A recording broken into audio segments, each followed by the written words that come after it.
dalam kegerakan akhir zaman ini, saudara, begitu banyak kita melihat orang-orang yang mulai kecewa di dalam mengikut Tuhan. Ada yang kecewa di dalam mengikut Tuhan lalu dia tinggalkan imannya sungguh-sungguh. Ada juga yang begitu kecewa sehingga dia lari dari pelayanan, lari dari dunia gereja, lari dari dunia kekristenan. Walaupun masih Kristen, tetapi pahit hatinya begitu luar biasa. Dan saya mendapati banyak juga sekali orang-orang yang berperilaku demikian. Akhirnya menghujat, akhirnya berkata-kata yang tidak senonoh dan menyerang banyak orang, dan selalu melihat sisi-sisi yang negatif dari segala kegerakan Tuhan, saudara. Itu yang saya katakan, waspada kecewa, saudara. Ada begitu banyak hal yang bisa mengecewakan kita.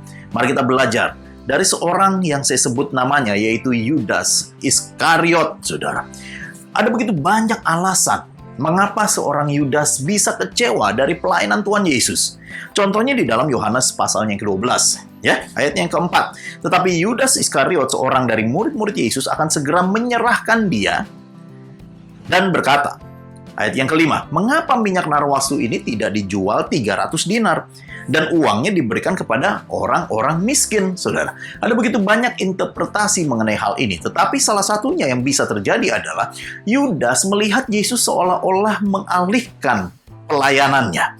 Yang tadinya semua bendahara keuangan dilakukan untuk pelayanan-pelayanan sosial, dilakukan untuk pelayanan-pelayanan memberi makan 5.000 orang contohnya, dan memberi pertolongan kepada orang-orang yang membutuhkan, yang sakit, yang sedang tertangkap berdosa dan membutuhkan naungan yang dibutuhkan.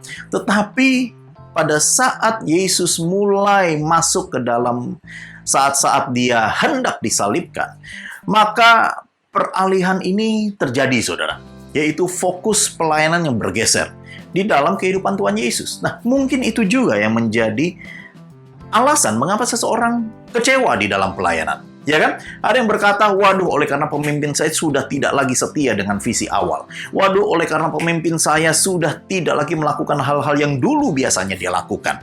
Waduh, karena pemimpin saya sudah beralih pandangan dari semua yang ia utarakan pada awalnya. Dulu dia berkata bahwa dia tidak akan menjadi penginjil. Sekarang dia menginjil. Dulu dia berkata bahwa dia akan bangun satu gedung, satu tempat ibadah dan tidak akan kemana-mana dan menjadi gembala. Tetapi ternyata dia melayani ke berbagai tempat. Dan banyak hal yang seperti itu bisa membuat seseorang kecewa, saudara, sebagai pengikut.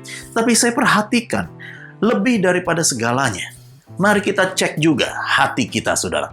Jangan sampai ada akar-akar pahit masuk ke dalam hati kita, sehingga kita tidak nyaman dengan namanya perubahan. Saya berdoa, kita semua betul-betul punya hati yang lapang di hadapan Tuhan, dan mengerti dan melihat betapa angin kegerakan Tuhan bisa saja bergerak dan justru mengagetkan kita, orang-orang yang tetap setia di dalam Tuhan dan ternyata tidak siap untuk menerima kegerakan Tuhan yang ada. Angin perubahan sedang terjadi. Mari kita peka terhadap Roh Kudus dan kita mengalir bersama-sama dan tidak pernah kecewa. Haleluya. Amen.